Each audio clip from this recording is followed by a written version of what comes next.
So if you follow my channel, you'll know I'm in the process of building a Deathstroke cosplay, but I want it to be strong. In a couple of my most recent videos, I did make a pretty strong helmet by modifying a bike helmet, but it looks dopey as hell, so I smashed it up. I still needed a strong helmet though, so I decided instead to fiberglass a foam helmet. Now this video isn't going to go too much into the details of how to fiberglass, I'm just a beginner myself. Basically it's like paper mache if both the paper and the glue was kind of dangerous. Now I bought a fiberglassing kit, which is I think a good idea for beginners because there are a lot of separate pieces you need to combine for the fiberglassing to work. And I wasn't really joking when I said it's like an extreme version of paper mache. Instead of glue, you had resin, and instead of paper, you have fiberglass matting that you apply in layers. You do need a respirator and gloves though, because the resin has fumes and the fiberglass matting will put glass in you, and it's not good. Yeah, but basically it's the same idea as paper mache. You apply it in layers, you let it dry. Depending on the weather, you can do like maybe 1 layer a day. You should be sanding in between the layers. I probably didn't sand enough in hindsight, but that's what you're meant to do. In the end, I probably did about 5 layers. I could have done more to make it stronger, but it also would have got heavier and kind of started to lose its shape.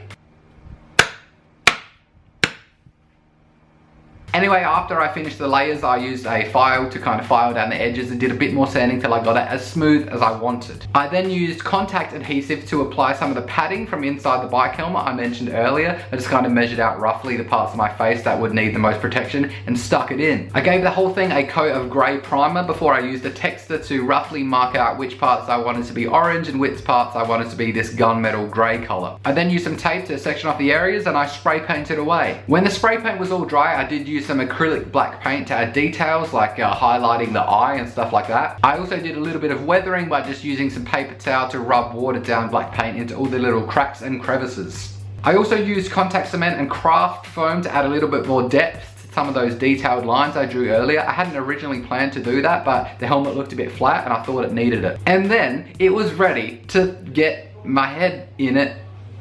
It was finished.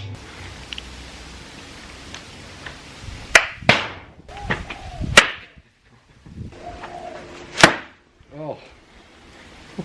Did that hurt? Okay. So yeah, the helmet is pretty strong. One thing I didn't predict was how loud the impacts were going to be, like a really weird ear ringing kind of sound. I actually had to pad my ears so I didn't get them hurt. In the future, I'm going to have to add more padding around the ear area and also a chin strap. Not sure what part of the Deathstroke costume I want to work on next. Let me know in the comments. Please stop suggesting though that I make the mask out of a motorcycle helmet. It'll look way too big. I'll look like a bobblehead. It's too big, guys. Stop saying it. Currently, I'm working on some details for my Pikachu armored costume. That's the helmet right there. Looks like this so far. I'm gonna go to the shop and buy some earplugs. And as always, thanks for watching.